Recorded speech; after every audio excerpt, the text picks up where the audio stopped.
Arman Tsarukyan versus Mateusz Gamrot was an insane fight, man. Such a high-level contest. These two guys will one day in the future be the top of the weight class. A loss here does not really deter either fighter. They're probably going to meet each other down the road, fighting for a belt or something like that. And people are already calling out that Arman and Mateusz are going to clean out those older guys like Dustin and Gaethje. And I can absolutely see the same thing happening. Mateusz's wrestling looked amazing here, and Arman's kicks were phenomenal. And the first time going 5 rounds, that's something you cannot take away from Arman. This was his first 5-round fight, and he's 25 years old. The fact that he fought so well for the first time going that long is very impressive. Gamrot's fought multiple 5-round fights over there in KSW, so he's used to this. So moving forward, Arman's going to be much better in 5-round fights, where in this 5th round, he kind of took it off a bit. It didn't really have much in the gas tank to put it to Gamrot like that. Gamrot looked much more fresh in the 5th round, and that's why he won it. Regarding the contest itself, a lot of people are saying it's a robbery. I put up a poll on Twitter, and about 70% agree that Arman Tsarukyan should have won the fight. But it was in fact Mateusz Gamrot who got the decision 48-47. Every single scorecard was the same. First 2 rounds to Arman Tsarukyan, last 3 rounds to Mateusz Gamrot. And it seems like the controversial rounds are the 3rd and the 4th, because there was a knockdown in the 4th and perhaps it was missed by the judges, just like it was missed by the commentators. Commentators even said when it was happening live, they don't know what happened to Gamrot and why he fell. They said it happened too quickly. But we're going to look at the 3rd round first to see who really won, which is the closest round of the entire fight. And according to the rules, damage trumps all when it comes to the striking, and according to the grappling, the closer you get to a potential finish is weighed heavier than anything else. Simply just taking down your opponent, which is written out in the rules, is not enough to count as effective grappling. Unless it's like a big slam that causes damage. Just taking the opponent down and just riding them is not going to be counted that much in effective grappling. And to get the most accurate description possible, we're going to be categorizing every single strike in accordance to damage, and we're going to be looking at the grappling sequences to see how far they get to finishing off the match and what is the transitions like, what are the submission attempts like, and all that stuff. The first 2 strikes of the 3rd round were Mateusz Gamrot landing body shots in the clinch. Every strike before this actually got blocked. Then moving forward, Gamrot is throwing in a right straight, darting from a long distance and getting on the inside of Arman's looping left hook. Straight beats looping here, but the punch doesn't necessarily hit too hard, as he hits kind of with the palm of his fist, not hitting with the knuckles at all, and doesn't really seem to get much of a reaction out of Arman. The commentators thought that Arman fading away from the left hook that Gamrot was loading up on was him getting hurt by the punch, but it was him actually being defensively responsible in the moment. Partially checked leg kick from Gamrot, but you could definitely see him taking the majority of the damage, and Arman really doesn't get affected by this at all. And then Arman lands a jab afterward. They both land a jab on each other, but Gamrot's was more effective, landed cleaner as Arman's skid off the face. Ultimately, both of them light attacks, didn't really do much. And you know that one right hand that the commentator said that Arman tagged Gamrot pretty clean with, it actually didn't land to the head at all. It was aimed at the body and seemed to skid off the chest. Didn't really cause any sort of damage here. They both exchanged jabs on each other, not much power into these. Arman's able to just tag a leg kick, doesn't really connect on it that clean, and off of this, because Gamrot rolls his leg, he was able to connect with a jab as Arman was unbalanced.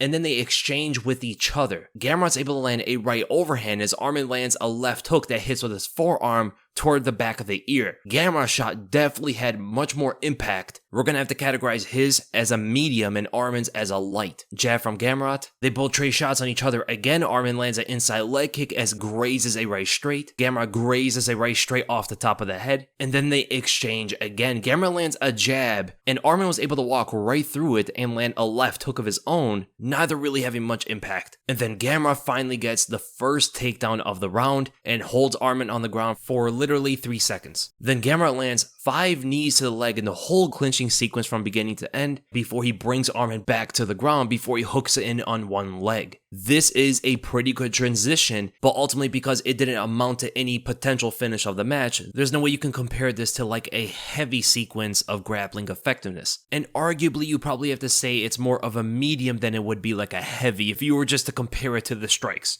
And then breaking away from the clinch, they both land big shots on each other. Arman lands a left hook over the shoulder, and Gamrot lands a right overhand, both medium attacks. After they get into a clinch again, Gamrot disengages with a light right cross, not much power in this. Gamrot lands a jab to the neck, and then as he slips on the inside of Arman's jab, he lands a right overhand over the shoulder. Has good extension to this, except he just didn't put much behind the punch. Both land jabs on each other, but Arman's definitely gets a bigger reaction out of Gamrot. From this exchange, you can see there's a power difference between the two. After a failed takedown attempt, Arman has Gamrot's leg upward, and in that sequence, Gamrot is able to land 3 punches to the face, while Arman lands 1 body kick. And then we go to that spinning back kick, and Arman actually does not hit the head. It bounces off the shoulder and hits the chest. And there definitely is a little bit of a blowback to the shot. There is a bit of impact, but it doesn't really land toward a vital target like that. So if anything, if we're going to count it at all, it's going to be a light attack. And then we get to the biggest strikes of the entire round. They both land on each other. Gamrot lands a left straight in the southpaw stance while taking the outside foot angle, and Arman eats the shot, returns with a right hand of his own. Arman seemed to have a little bit more impact, but not too different from each other. Arman lands a knee to the body while they're in the clinch, and then Arman lands a big body kick on Gamrot that lands toward the armpit area. Then they land jabs on each other to end the third round. So tallying up everything, Arman landed a total of 15 strikes to Mateusz Gamrot's 27. 11-24, 4-3, and no heavy strikes between the two. And also you do have to factor in that Gamrot did get the takedown and almost got Arman's back, had 1 hook in, and even arguably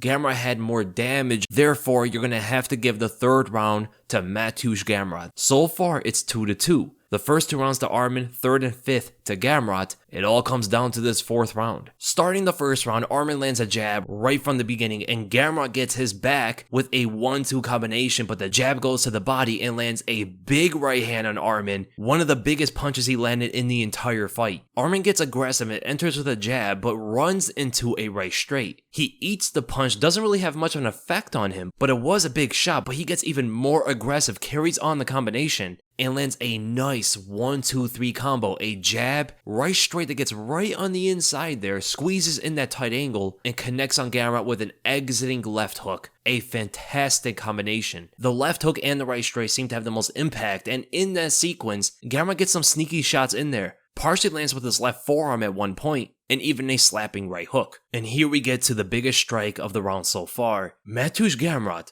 leans to his right, eats a head kick from Arman. He actually gets rattled just a little bit, and then Gamrot gets his back man, lands a heavy strike of his own, a right overhand that also stumbles Arman. This one, Arman did not just walk through. Gamrot's jab grazes off Arman, and Arman tries to return with his own right straight, but grazes that as well when Gamrot is pulling away from the punch. Then Arman swings in a big body kick that gets under the guard and fully to the body. Slight check left hook from Arman as he's moving away from Gamrot's aggression. Gamrot lands a jab, and then we get into the knockdown sequence. As Arman misses the left body kick, he spins with that same rotation into a back fist. And this lands clean on Gamrot, rattles his head, at the same time that Gamrot was throwing a kick. But at the exact moment he gets hit by the blow, his kick is not even going through yet. He's not completely off balance, he's on one foot, but it's as he rolls his right leg. So 100% this counts as a knockdown. So this is absolutely the biggest moment of the entire fight. And after holding Gamrot for a period of time, doesn't really count for much as is just control, Gamrot reverses the position and gets a takedown on Arman, but only able to hold him down there for like 2 seconds without actually doing any damage at all. Gamrot lands 2 jabs and ends a combination, grazes the right overhand that gets mostly blocked by the shoulder. Arman then later lands 2 left body kicks, neither really having too much power in it. Arman's after able to land a jab, and then Gamrot is lowering his levels as Arman is throwing a kick. Thankfully for Gamrot, this did not go to his head. Arman actually hits the body pretty clean, and off of the kick, Gamrot is able to also secure a takedown, but again, no damage, nothing with it, and holds Tsarukyan for like a couple seconds before returning Tsarukyan back to the ground and holds him there for even longer. Almost gets the back, at one point dug in 1 hook, but Arman was able to get out of it quickly before Gamrot gets another hook in later, controlling the position and landing 6 ground and pound shots, and then he goes for a rear naked choke with 1 hook in, but really doesn't get under the neck. It's kind of a 1-arm neck crank he was going for because Arman was controlling the other arm. So Arman was not actually in as much danger as people thought he was. But this was definitely a dominant position that Mateusz Gamrot got in. Arman's able to get out of the position, get his back to the fence, and Gamrot's holding it there while Arman finally lands 2 strikes while on the bottom that ends the 4th round. And by tallying up everything, The strike count is almost even, 15 for Arman, 17 for Gamrot. Light strikes are 9-14, medium are 4-2, heavy are 1-1, and Arman has a knockdown. And Gamrot got a couple takedowns and even at one point was going for a rear naked choke, but ultimately never really had it. He had a great position and was threatening the choke, but never got even close to under the neck, and even had a hard time clasping his hands together. Now, I don't agree with this, but just to favor Gamrot, for argument's sake, even if you want to equalize the knockdown and that back take, Arman still did more damage on the feet. And ultimately, nothing else that Gamrot did on the ground equates to anything Arman did on the feet. It's just that rear naked choke attempt. Everything else is not equivalent. And I don't even agree that the knockdown equals that back take because they're not necessarily the same. A knockdown is huge, no matter what, no matter how you do it, no matter how it happens, it's always a very big deal. So even for argument's sake, you want to lean to Gamrot here, Arman still wins the 4th round due to the damage. The 4th round is a 10-9 for Arman Tsarukyan, and that goes right into the decision. Did the judges get this correct? They did not. Arman Tsarukyan should have won this fight by 48-47. He should have won the 1st, 2nd, and 4th rounds. And honestly, even though the 4th round can seem controversial, could have gone either way, it really wasn't that controversial, to be honest. If you look at it again, you can clearly see how Arman won that round. It's just what I think is the judges didn't see the knockdown. That's what I really think it is, because if they saw it, there's no way you can give it to Gamrot. Also combined the many different more powerful strikes that Arman landed throughout that round compared to Gamrot, even if you want to neutralize the knockdown and the back take, Arman still clearly won the round. And man, honestly, it doesn't even matter that Arman lost the fight. I mean, losing to Gamrot might have him fight one more extra time before going up in the rankings, but I don't think that should happen. Both guys have such a good showing, they should only be looking forward in the rankings, fighting top 10 opponents from now on for both these guys, and I think they do well against almost anybody at this point. It's crazy to think about because Islam Makhachev had a hard time grappling with Arman. Gamrot arguably did a better job on the ground than Islam did. And it just goes to show you, as I've been saying for almost a year now, this lightweight division is soon enough going to see that wave of young talent that's going to wipe away these stars that we're all used to. Tsarukyan, Gamrot, Fiziev, Guram, now Demir, I didn't include him before, Zaitar, Islam Makhachev, and maybe Oliveira's going to be able to stay in there a bit. That is going to be the elite of the weight class. And we're seeing it unfold in front of our eyes.